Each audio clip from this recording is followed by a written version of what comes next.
So where do you start when you have a program that's about integrating life's passions? Well, you start with why. Why? And that kicks us off for the first speaker tonight, Simon Sinek, in his talk, Start with Why. We assume even we know why we do what we do. But then how do you explain when things don't go as we assume? Or better, how do you explain when others are able to achieve things that seem to defy all of the assumptions?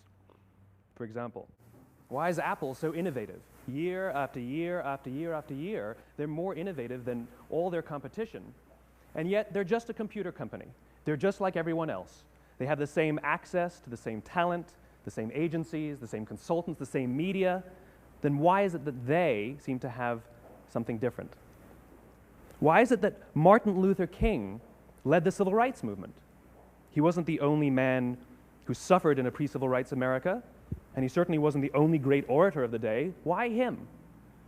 And why is it that the Wright brothers were able to figure out controlled powered manned flight when there were certainly other teams who were better qualified, better funded, and they didn't achieve powered manned flight, and the Wright brothers beat them to it? There's something else at play here. About 3.5 years ago, I made a discovery, and this discovery profoundly changed my view on how I thought the world worked, and it even profoundly changed the way in which I operate in it. As it turns out, there's a pattern. As it turns out, all the great and inspiring leaders and organizations in the world, whether it's Apple or Martin Luther King or the Wright brothers, they all think, act, and communicate the exact same way, and it's the complete opposite to everyone else. All I did was codify it. And it's probably the world's simplest idea. I call it the golden circle.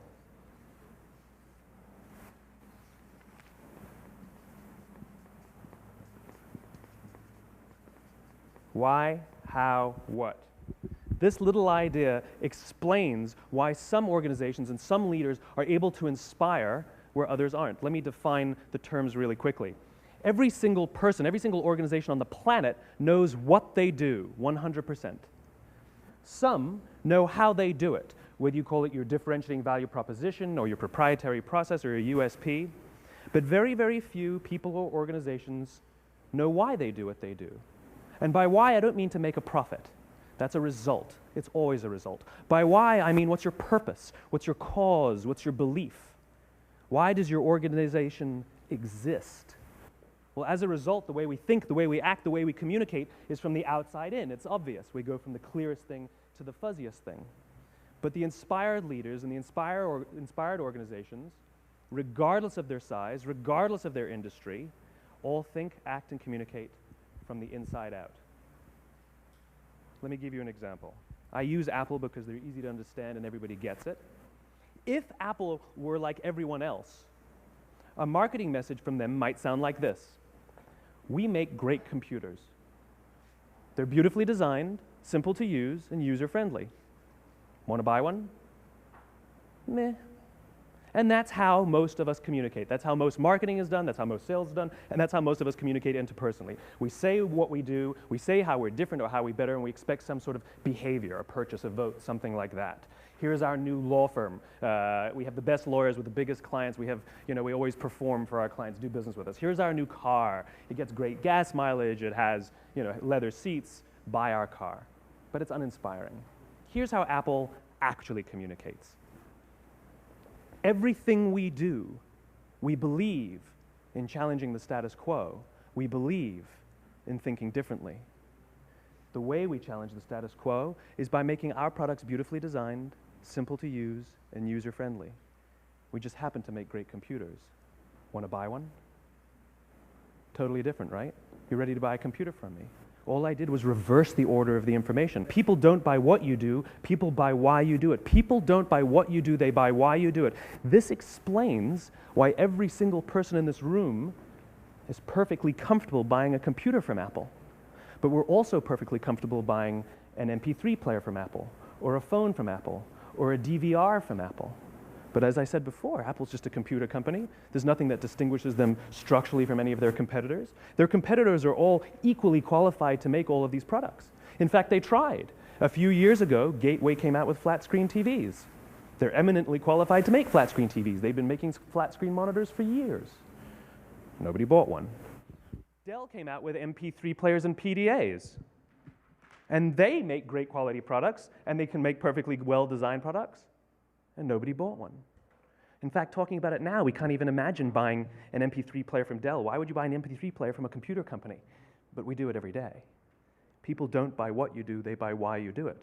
The goal is not to do business with everybody who needs what you have. The goal is to do business with people who believe what you believe. Here's the best part. None of what I'm telling you is my opinion. It's all grounded in the tenets of biology, not psychology, biology. If you look at a cross-section of the human brain, looking from the top down, what you see is the human brain is actually broken into three major components that correlate perfectly with the golden circle. Our newest brain, our Homo sapien brain, our neocortex, corresponds with the what level. The neocortex is responsible for all of our rational and analytical thought and language. The middle two sections make up our limbic brains, and our limbic brains are responsible for all of our feelings, like trust and loyalty. It's also responsible for all human behavior, all decision-making, and it has no capacity for language. In other words, when we communicate from the outside in, yes, people can understand vast amounts of complicated information like features and benefits and facts and figures. It just doesn't drive behavior. When we communicate from the inside out, we're talking directly to the part of the brain that controls behavior, and then we allow people to rationalize it with the tangible things we say and do. This is where gut decisions come from. You know, sometimes you can give somebody all the facts and your figures, and they say, I know what all the facts and details say, but it just doesn't feel right. Why would we use that verb? It doesn't feel right. Because the part of the brain that controls decision-making doesn't control language. And the best we can muster up is, I don't know, it just doesn't feel right. Or sometimes you say you're leading with your heart or you're leading with your soul. Well, I hate to break it to you, those aren't other body parts controlling your behavior. It's all happening here in your limbic brain, the part of the brain that controls decision-making and not language. But if you don't know why you do what you do, and people respond to why you do what you do, then how will you ever get people to vote for you or buy something from you, or more importantly, be loyal and want to be a part of what it is that you do? Again, the goal is not just to sell people who need what you have. The goal is to sell to people who believe what you believe. The goal is not just to hire people who need a job. It's to hire people who believe what you believe. I always say that, you know, there's if you hire people just because they can do a job, they'll work for your money. But if you hire people who believe what you believe, they work for you with blood and sweat and tears. And nowhere else is there a better example of this than with the Wright brothers. Most people don't know about Samuel Pierpont Langley.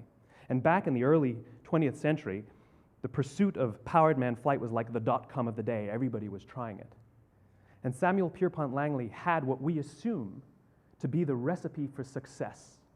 I mean, even now, you ask people, why did your product or why did your company fail? And people always give you the same permutation of the same three things. Undercapitalized, the wrong people, bad market conditions. It's always the same three things. So let's explore that.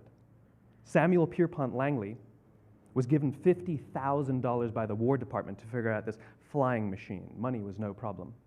He held a seat at Harvard and worked at the Smithsonian and was extremely well connected. He knew all the big minds of the day. He hired the best minds money could find, and the market conditions were fantastic. The New York Times followed him around everywhere, and everyone was rooting for Langley. And how come we've never heard of Samuel Pierpont Langley? A few hundred miles away in Dayton, Ohio, Orville and Wilbur Wright. They had none of what we consider to be the recipe for success. They had no money. They paid for their dream with the proceeds from their bicycle shop. Not a single person on the Wright brothers' team had a college education, not even Orville or Wilbur. And the New York Times followed them around nowhere. The difference was Orville and Wilbur were driven by a cause, by a purpose, by a belief.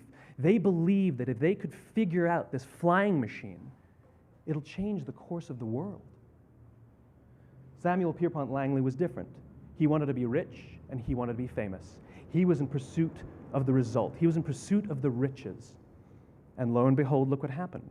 The people who believed in the Wright brothers' dream worked with them with blood and sweat and tears.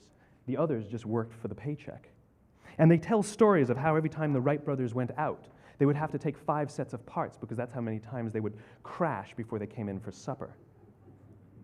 And eventually, on December 17th, 1903, the Wright brothers took flight. And no one was there to even experience it. We found out about it a few days later. And further proof that Langley was motivated by the wrong thing, the day the Wright brothers took flight, he quit. He could have said, "That's an amazing discovery, guys. Now we'll improve upon your technology." But he didn't. He wasn't first. He didn't get rich. He didn't get famous. So he quit. People don't buy what you do, they buy why you do it. And if you talk about what you believe, you will attract those who believe what you believe. Well, why is it important to attract those who believe what you believe? Something called the law of diffusion of innovation. And if you don't know the law, you definitely know the terminology. The first 2.5% of our population are our innovators. The next 13.5% of our population are our early adopters. The next 34% are your early majority, your late majority, and your laggards. The only reason these people buy touch-tone phones is because you can't buy rotary phones anymore. We all sit at various places at various times on the scale, but what the law of diffusion of innovation tells us is that if you want mass market success or mass market acceptance of an idea, you cannot have it until you achieve this tipping point between 15 and 18% market penetration, and then the system tips. And I love asking businesses, what's your conversion on new business? And they love to tell you, oh, it's about 10%, proudly. Well, you can trip over 10% of the customers. We all have about 10% who just get it. That's how we describe them, right? That's like that gut feeling, oh, they just get it. The problem is, how do you find the ones that just get it before you're doing business with them versus the ones who don't get it? So it's this here, this little gap, that you have to close, as Geoffrey Moore calls it, crossing the chasm. Because you see, the early majority will not try something until someone else has tried it first. And these guys, the innovators and the early adopters, they're comfortable making those gut decisions. They're more comfortable making those intuitive decisions that are driven by what they believe about the world and not just what product is available. These are the people who stood online for 6 hours to buy an iPhone when they first came out, when you could have just walked into the store the next week and bought one off the shelf. These are the people who spent $40,000 on flat-screen TVs when they first came out, even though the technology was substandard. And by the way, they didn't do it because the technology was so great. They did it for themselves. It's because they wanted to be first. People don't buy what you do, they buy why you do it. And what you do simply proves what you believe. In fact, people will do the things that prove what they believe. The reason that person bought the iPhone in the first 6 hours, or stood in line for 6 hours, was because of what they believed about the world and how they wanted everybody to see them. They were first. People don't buy what you do, they buy why you do it. So let me give you a famous example, a famous failure and a famous success of the law of diffusion of innovation. First, the famous failure. It's a commercial example. As we said before a second ago, the recipe for success is money and the right people and the right marketing conditions, right? You should have success then. Look at TiVo. From the time TiVo came out about 8 or 9 years ago to this current day, they are the single highest quality product on the market. Hands down, there is no dispute. They were extremely well funded. Market conditions were fantastic. I mean, we use TiVo as a verb. I TiVo stuff on my piece of junk Time Warner DVR all the time. But TiVo is a commercial failure. They've never made money. And when they went IPO, their stock was at about $30 or $40 and then plummeted, and it's never traded above 10. In fact, I don't think it's even traded above 6, except for a couple of little spikes. Because you see, when TiVo launched their product, they told us all what they had. They said, we have a product that pauses live TV, skips commercials, rewinds live TV, and memorizes your viewing habits without you even asking. And the cynical majority said, we don't believe you, we don't need it, we don't like it, you're scaring us. What if they had said, if you're the kind of person who likes to have total control over every aspect of your life, boy, do we have a product for you.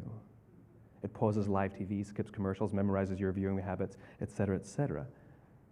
People don't buy what you do, they buy why you do it, and what you do simply serves as the proof of what you believe.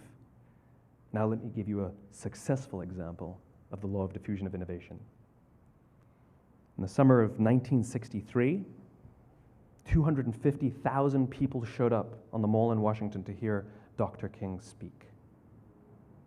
They sent out no invitations, and there was no website to check the date. How do you do that? Well, Dr. King wasn't the only man in America who was a great orator. He wasn't the only man in America who suffered in a pre-civil rights America. In fact, some of his ideas were bad, but he had a gift. He didn't go around telling people what needed to change in America. He went around and told people what he believed. I believe, I believe, I believe, he told people. And people who believed what he believed took his cause and they made it their own, and they told people. And some of those people created structures to get the word out to even more people. And lo and behold, 250,000 people showed up on the right day, on the right time to hear him speak. How many of them showed up for him? 0. They showed up for themselves. It's what they believed about America that got them to travel on a bus for 8 hours to stand in the sun in Washington in the middle of August. It's what they believed, and it wasn't about black versus white. 25% of the audience was white. Dr. King believed that there are 2 types of laws in this world, those that are made by a higher authority and those that are made by man. And not until all the laws that are made by man are consistent with the laws that are made by the higher authority will we live in a just world. It just so happens that the civil rights movement was the perfect thing to help him bring his cause to life. We followed not for him, but for ourselves. And by the way, he gave the I have a dream speech, not the I have a plan speech. Listen to politicians now with their comprehensive 12-point plans. They're not inspiring anybody. Because there are leaders and there are those who lead. Leaders hold a position of power or authority, but those who lead inspire us. Whether they're individuals or organizations, we follow those who lead not because we have to, but because we want to. We follow those who lead not for them, but for ourselves. And it's those who start with why that have the ability to inspire those around them or find others who inspire them. Thank you very much.